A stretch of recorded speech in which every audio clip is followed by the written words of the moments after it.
माखन एक मुफलिस ग्वाला था। वो रोज अपनी गायों का दूध दोहकर फरोख्त किया करता था। मुझे 1 लीटर दूध दे दो माखन भाईजान। और मुझे भी। माखन का एक बेटा था सोहम, जो अपने वालिद की हर काम में मदद करता था। आप यहाँ आइए चचा जान, मैं आपको दूध देता हूँ। हाँ हाँ। माखन अपने बेटे सोहम के साथ बेहद खुश था। माखन की बीवी माला भी उसका काम में हाथ बटाती थी। जी लो माला, ये आज का बचा हुआ दूध है। कल ही घी बनाया है, सोच रही हूँ इस दूध का पेड़ा बनाऊं। वैसे भी पेड़ों की बेहतर कीमत मिलती है। हाँ हाँ, जैसे तुम्हारी मर्जी। बचे हुए दूध से माला कभी पेड़े बनाती तो कभी घी। एक रोज की बात है, माखन और माला कहीं जाने के लिए तैयार हो गए थे। अरे सोहम, आज दूध तुम्हें फरोख्त करना होगा। मैं तुम्हारी अम्मा के साथ उसके मायके जा रहा हूँ। तुम्हारी नानी बीमार है ना। आप आराम से जाइए अब्बा, मैं हूँ ना, मैं सब संभाल लूंगा। और बचा हुआ दूध बावर्ची खाने में रखे हुए घड़े में डाल देना, मैं आकर घी बना लूंगी। ठीक है अम्मा। माखन और माला के जाने के बाद सोहम रोज की तरह दूध फरोख्त करने लगा। बेटा 1 लीटर दूध दे दो। जी चचा जान। क्या बात है, आज तुम्हारे अब्बा नजर नहीं आ रहे? अब्बा अम्मा के साथ मेरे नानी के घर गए हैं, नानी अम्मा की तबीयत का हाल जानने। अच्छा है। तुम तन्हा ये सारे काम कर लोगे? जी चचा जान, अब अब्बा के साथ काम करके आदत हो गई है मेरी। वाह, बहुत बढ़िया। उस रोज सोहम ने तन्हा ही सारा दूध फरोख्त किया और बचा हुआ दूध उसने बावर्ची खाने के बड़े मटके में डाल दिया। शाम के वक्त जब माखन और माला वापस लौट रहे थे तो एकाएक कोई कीड़ा माखन की आंखों में घुस गया। अरे मेरी आंख, मेरी आंख, माला, मेरी आंख। माला ने माखन की आंखों में पानी मारा। माखन की एक आंख सुर्ख हो चुकी थी। माला, मुझे एक आंख से कुछ नजर नहीं आ रहा। हे भगवान। आप फिक्र मत कीजिए, हम अभी डॉक्टर के पास चलते हैं। माला माखन को गांव ले आई। सोहम फौरन डॉक्टर साहब को बुला ले आया। डॉक्टर साहब, देखिए ना, रास्ते में मालूम नहीं इनकी आंख में क्या चला गया, इन्हें कुछ नजर ही नहीं आ रहा है। डॉक्टर ने माखन की आंख में टॉर्च मारा। माखन, क्या तुम्हें ये देख। डॉक्टर ने काफी की, लेकिन उसे कुछ ये देख, कोई चोट तो नहीं लगी है, लेकिन समझ में नहीं आ रहा कि इन्हें नजर क्यों नहीं आ रहा है। अब हम क्या करें? आप इन्हें शहर के स्पेशलिस्ट के पास ले जाइए। ठीक है डॉक्टर साहब। अगले रोज ही माला और सोहम माखन को शहर के स्पेशलिस्ट के पास ले आए। स्पेशलिस्ट ने लेजर मशीन से जांच की, लेकिन फिर भी उसे कुछ इल्म नहीं हुआ। आंख में कोई खराबी नहीं है, लेकिन मालूम नहीं फिर भी ये देख क्यों नहीं पा रहे हैं। अब हम क्या कर सकते हैं? इंतजार, और कोई इलाज नहीं है। शायद आहिस्ते आहिस्ते इनकी रोशनी लौट आए। ठीक है। अब माला और सोहम दोनों मायूस हो गए। वो लोग माखन को वापस घर ले आए। अगले रोज से सोहम तन्हा दूध फरोख्त करने लगा। वो मायूस था।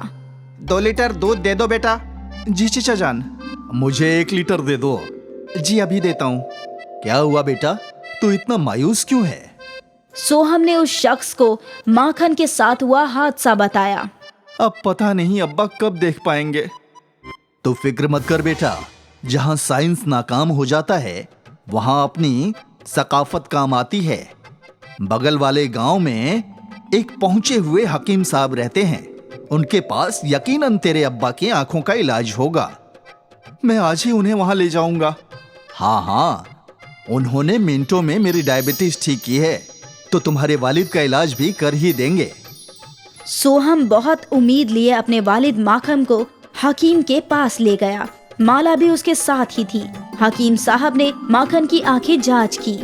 आखिर हुआ क्या था? हम लोग जंगल के रास्ते आ ही रहे थे कि कोई कीड़ा या मक्खी इनकी आंख में चली गई।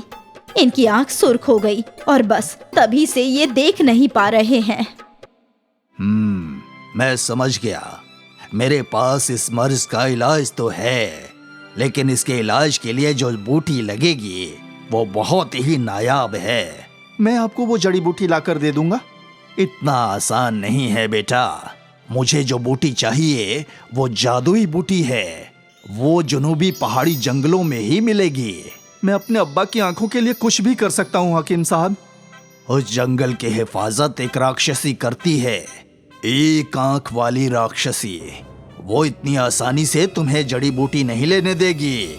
वो राक्षसी बहुत ही ताकतवर है, लेकिन बेवकूफ भी है। तुम्हें उसे बेवकूफ बनाकर वो जड़ी बूटी हासिल करनी होगी। लेकिन मैं वो जड़ी बूटी पहचानूंगा कैसे? वो जमीन पर उगने वाले एक कमल के फूल की मानिंद है। उस जड़ी बूटी के भीतर से सुनहरी रोशनी निकल रही होगी। ठीक है हकीम साहब, मैं वो बूटी लेकर ही आऊंगा। सोहम बेटा, अपना ख्याल रखना। अम्मा फिक्र मत करो, आप अब्बा का ख्याल रखना। संभल कर जाना बेटा। माखन और माला को छोटे से सोहम की फिक्र हो रही थी और सोहम को सिर्फ अपना मकसद नजर आ रहा था। उसे किसी भी हाल में वो जादुई बूटी लाकर अपने वालिद की आंखों में रोशनी लौटानी थी। आखिर रात के अंधेरे में सोहम पहाड़ी वाले जंगल में पहुंच ही गया। हकीम साहब ने कहा था कि यहाँ कोई खतरनाक राक्षसी होगी, लेकिन यहाँ तो कोई नजर ही नहीं आ रहा। सोहम यहाँ वहाँ देख ही रहा था कि उसके सामने एक बदसूरत मोटी राक्षसी खड़ी हो गई। मेरे जंगल में दाखिल होने की तूने हिम्मत कैसे की? मैं तुझे खा जाऊंगी छोटे। राक्षसी को हंसता देख सोहम भी जोर जोर से हंसने लगा। तू क्यों हंस रहा है? क्योंकि तू मुझे नहीं, मैं तुझे खा जाऊंगा। तू इतना सा है, तू मुझे क्या खाएगा? मैं भले ही छोटा दिखता हूँ, लेकिन मेरी जादुई ताकतों के सामने तेरा इतना बड़ा जिस्म कुछ भी नहीं है।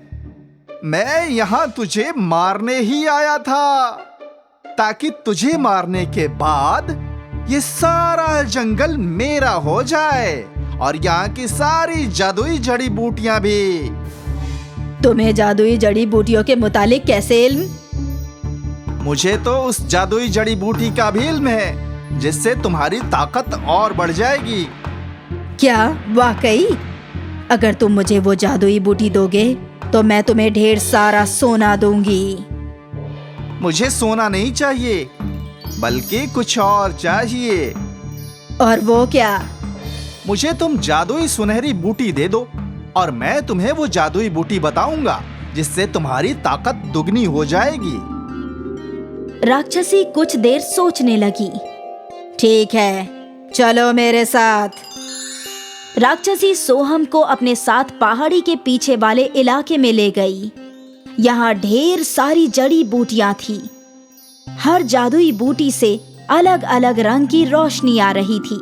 सोहम ने कमल के फूल की मानिंद नजर आने वाली और सुनहरी रोशनी पैदा करने वाली जादुई बूटी ढूंढ ली। मुझे वो सुनहरी रोशनी वाली बूटी चाहिए।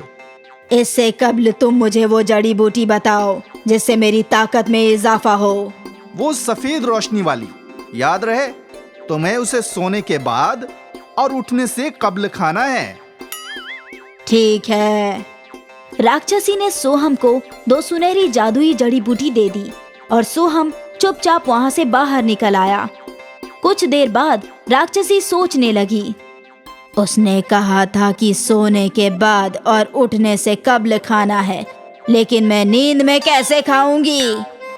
राक्षसी अपना सर खुजा रही थी और सोहम यहाँ सही सलामत हकीम साहब के पास पहुँच गया। वाह बेटा, मुझे उम्मीद नहीं थी कि तुम ये कर पाओगे, लेकिन तुम बहुत ही अक्लमंद हो। हकीम साहब ने उन जड़ी बूटियों से रस निकाला और माखन की आंखों में डाल दिया। माखन की आंखों में रोशनी लौट आई। उसने सबसे कबल अपने बेटे सोहम को देखा। सोहम, आज तेरी वजह से मैं देख सकता हूँ। तेरा शुक्रिया, बहुत बहुत शुक्रिया। अब्बा, आपको मुझे शुक्रिया बोलने की कोई जरूरत नहीं है।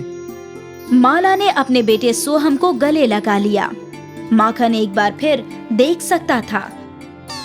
आखिर जादुई जड़ी बूटियों की वजह से उनकी सारी परेशानियों का अंत हुआ।